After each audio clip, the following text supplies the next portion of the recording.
Good afternoon, everybody. It is 7 o'clock here. Ignore me. My hair is like, as you can see, everywhere today. And it's driving me nuts. So, it's either put it up or cut it off. So, let's see here. Thought all night. Still haven't put everything properly in its little containers and boxes. But I want to start doing a discussion of things, excuse me real quick, that the effects of Lyme disease, not Lyme in general, but the co-infections, Borrelia, B. burgdorferi, Bartonella, Rocky Mountain spotted fever, all the rickettsias, but I'm mostly going to go through all the signs, symptoms, and everything of different things that Lyme co-infections has caused for me, and it may actually be a good indicator for others to go, hey, I do that, I have those symptoms, I might need to go and get this checked out. But before I start, this goes straight to Jen from This Is the Day. I know you go ugh all the time in messages, in text, even in your videos, so this shirt goes to you.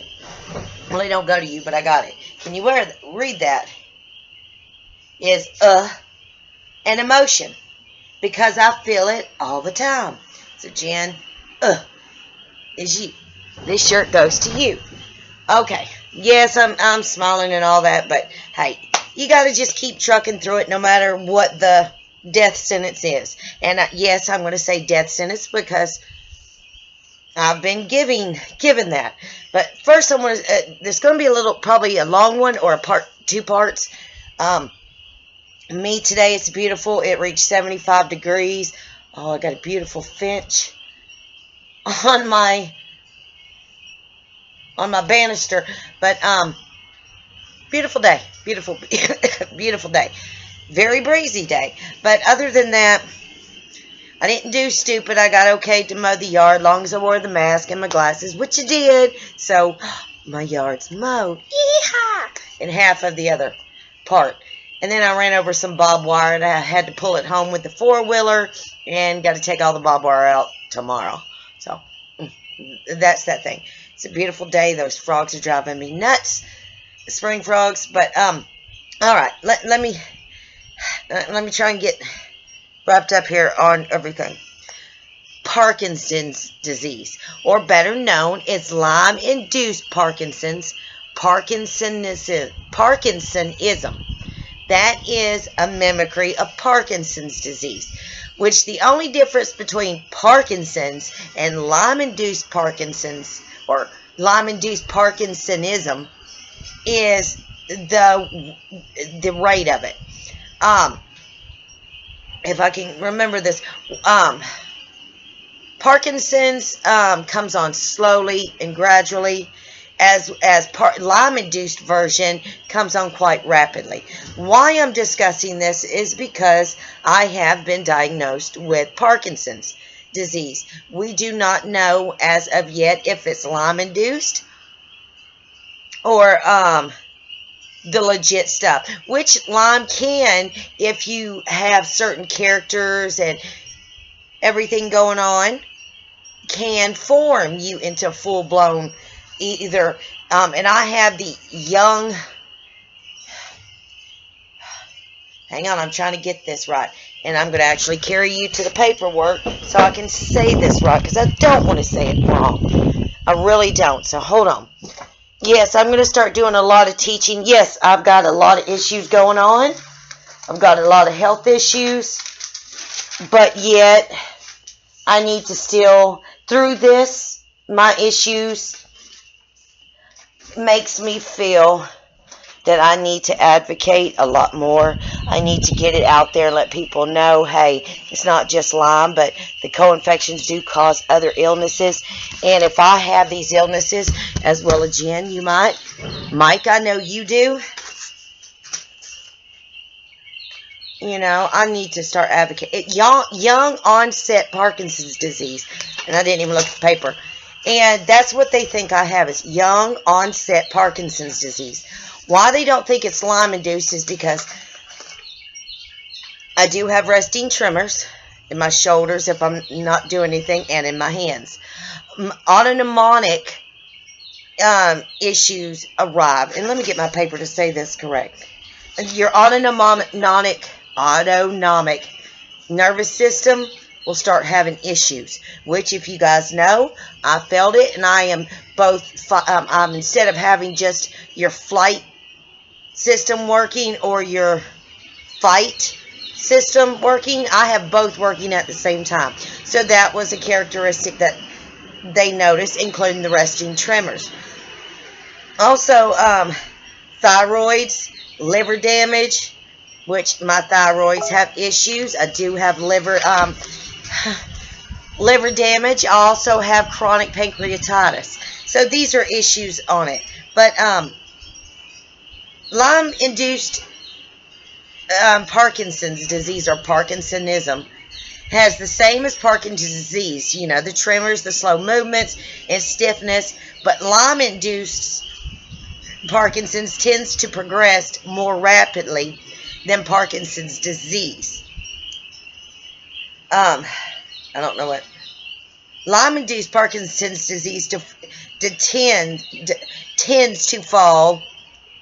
It tends to give you, mimicking dementia, hallucinations, and does not respond well to levodopa therapy. I'm actually starting levodopa therapy as well. They've got that. The way they've got that is, even though I have insurance, they have to send it to a special lab where it goes to Nashville, Tennessee. That state or that county, go through their insurance, see if I meet all the requirements to take it. And I actually have met all the requirements. So they called me today, and I'm supposed to be picking it up, I think it's Saturday, at my pharmacy. So it's kind of hard to get on certain medications when, unless you have certain traits of it. And I do. And this got brought, and I've not been mentioning this, but Parkinson's disease, straight out Parkinson's disease, is slow progression. The symptoms develop over years, can take years to develop, which, I have a lot of neuromuscular issues. I have muscular dystrophy. My muscles are completely deteriorating. No matter how much I walk, run, do whatever I do, I am not I'm not being able to regenerate my muscles. They are completely going to pots. That's how I'm going to put that. Also, other things to look for: resting tremors, stiffness, slow movements, postural instability, depression, loss of sense of smell or taste, gastritis problems, complete gut issues, cognitive changes, plus much more. If you are diagnosed before the age of 50, it is known as young onset Parkinson's disease, which I've known about it. I finally told Mike, I think 2 vlogs back or 2 FaceTimes back about it. I just have not discussed it. So that's something I've had to deal with. Also, my migraines, the hemiplegic migraines I have, that gives me seizures and paralysis, either both sides, one side, blindness. There are some issues when I have that can do damage that I cannot repair. Also, the hemiplegic migraines are also another characteristic to the legit Parkinson's disease and not Lyme-induced. So,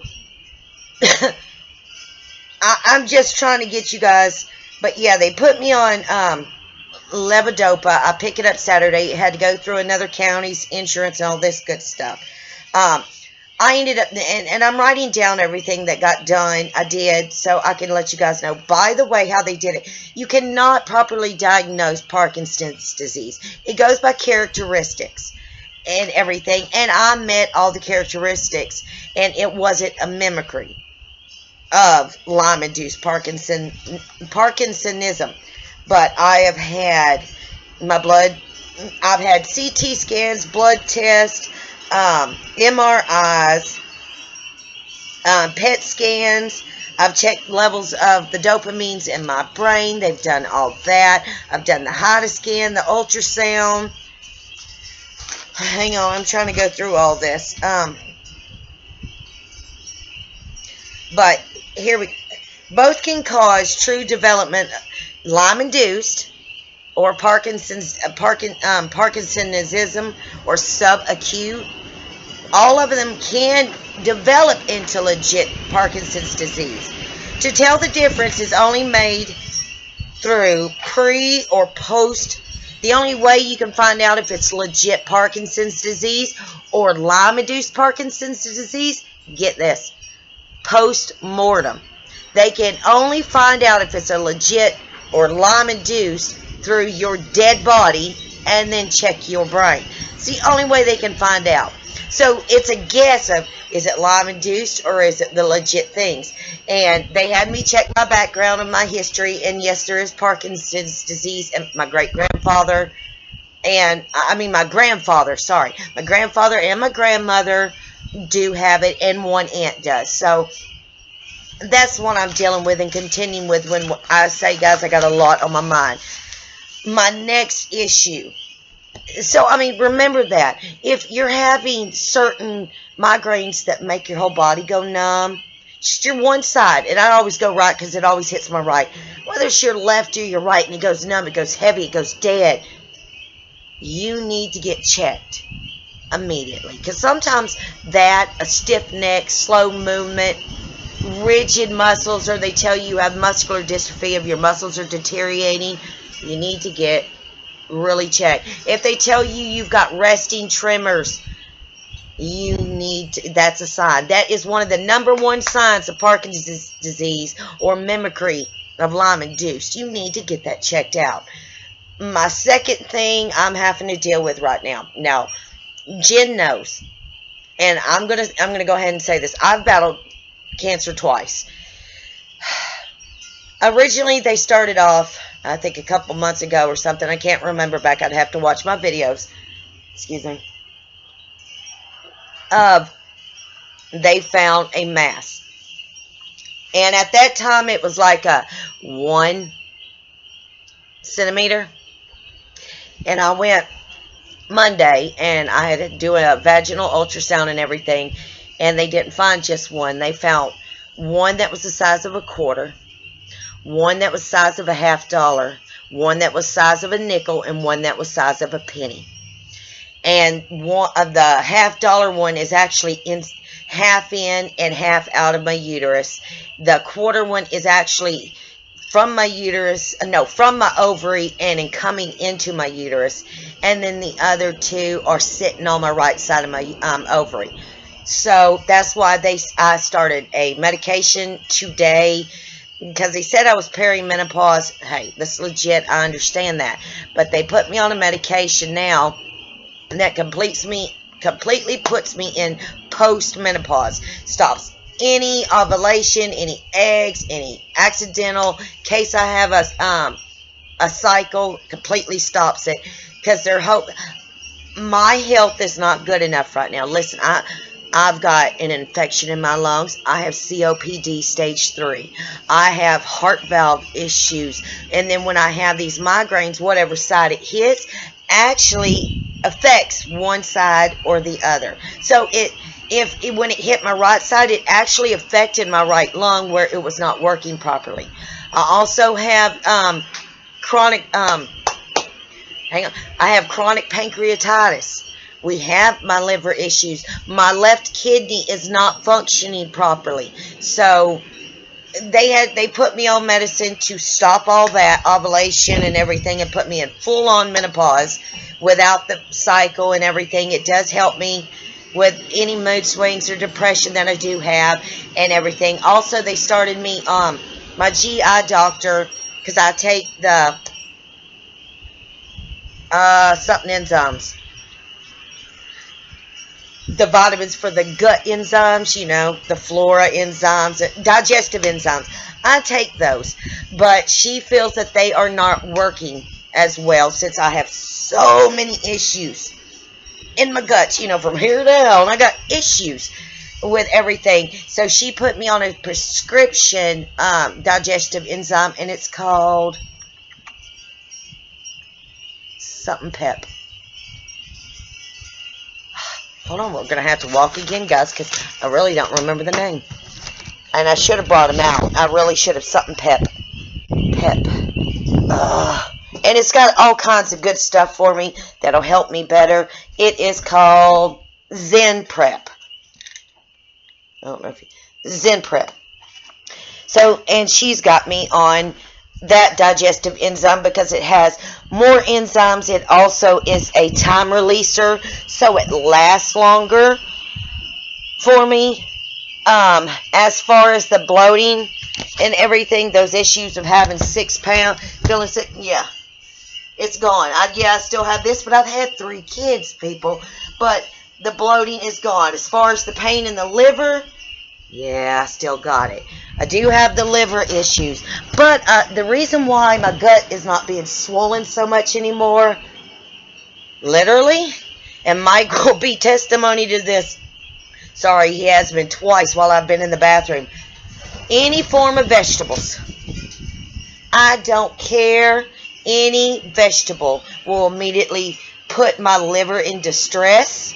My guts go into spasm, and it flows out my back. Anytime. And Mike will testify to it. Both times I've had it. I had it 2 times. And poor man, we were FaceTiming, and he's facing the wall while I'm having my gut issues in the bathroom. It attacks that quick. So I let her know I cannot eat any form of greens. I said I want to try getting back on my shakes, my Google Globs, but I'm kind of scared. So she told me to start putting more fruit in it, just the super green powder. If it says 1 scoop for 8 ounces, do 1 scoop 16 ounces. So I'm only I'm lessening the dose of greens, and I still got to do the binder powder that she gave me. I know I'm acting all chilled and everything, and I'm not. I'm stressed out. I'm upset. I'm ticked off. Not with God, but I'm too freaking young. But back to the masses. Yes, they did do tests and everything, and I've done a biopsy. My T cells, my clue cells, and everything does show that because I've had cancer before, does show that most possible cancer. So, and I'm not healthy enough to be able to have them taken out. So I'm have to be on this medicine for 3 months to hope to God we can shrink them. They're trying to get me on a stable level of health so we can go open me up and remove them. So that's where I'm at with that. And that's not the only issue I have. I have bone marrow issues. And my bone marrow is completely just crushing. It does not produce proper blood cells at all, white or red blood cells at all. So I'm on medicine for my bone marrow. But not only that, with clue cells showing, it does show I have cancer. I also have issues with my back. And with the weak bone marrow and not producing, it could also be the leukemia, which is all in my family. So we know this is an issue, and we know my bone marrow, which I've had the bone marrow. I've had my bone marrow taken out. I've done, my God, I've done it all. I've done it all, guys. I really have, since I was like 13. So anything you can imagine that can be done, it's been done to me. I've had the spinal tap, but my bone marrow did show clue cells as well. I had that done 6 months ago, and it did show clue cells of leukemia. So, I mean, I am taking other medicines you guys don't know about because I was in remission for it. So, with the clue cells, we don't know if it's actually, we know it's the masses down here in this area, but we don't know if it's going to reactivate the leukemia. And if that happens, I'm signing my death warrant quicker than they've already signed it.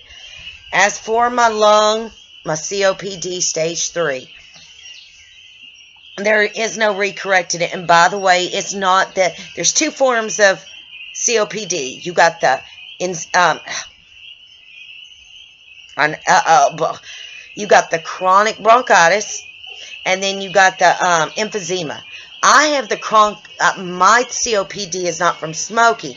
My or emphysema. Mine is from chronic bronchitis.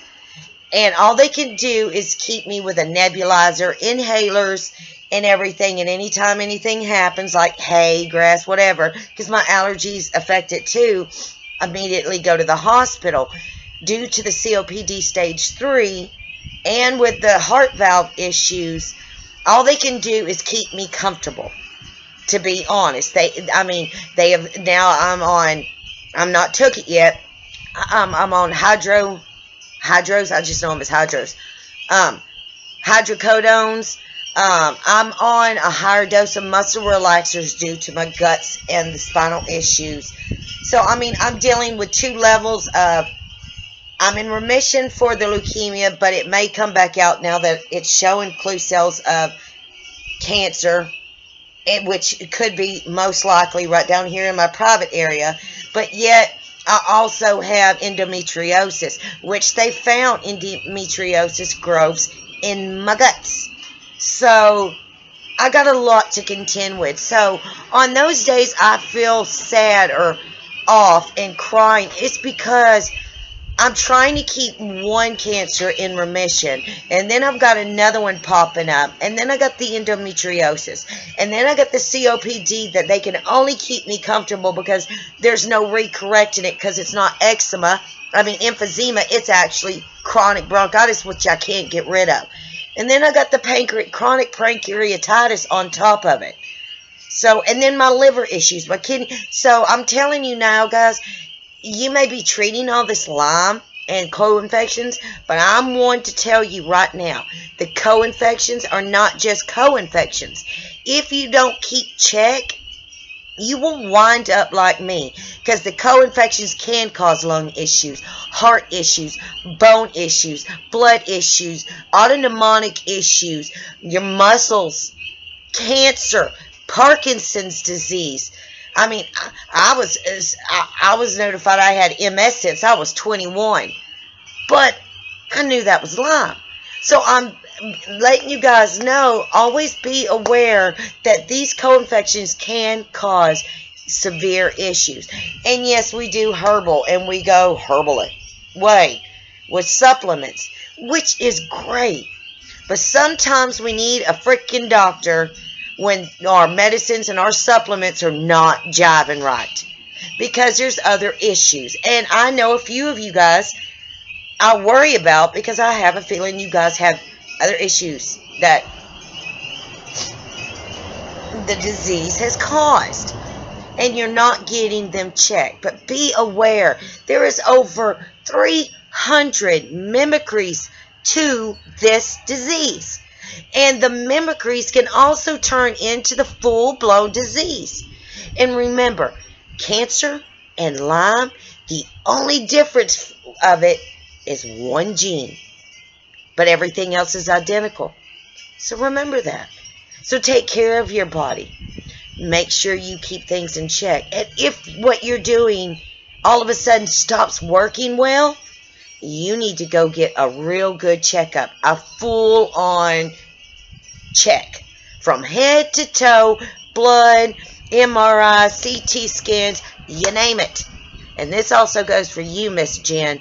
You need to get checked fully, a full-on checkup, because I worry about you. I really, really do, because what you were doing is not working. So that has me worried. But this video's gotten long, guys. Like I said, I'm just trying to troll through, push through, but there's a little bit into what's going on. I've done enough crying, and all I can do, as they say, is be comfortable, wait for this to shut down. Literally, my lungs and my heart to shut down due to that issue, and hoping we can get the 4 masses under control. They shrink. I get healthy enough to get them removed, and then I come back showing no more clue cells, and it don't bring the leukemia out of remission. So there's you get to know me. So other than that, guys, God bless. Hopefully you had a warm, beautiful day. Found your shimmy, your shake, your sprinkle, your sparkle. Other than that, God bless, and I'll talk to you guys tomorrow.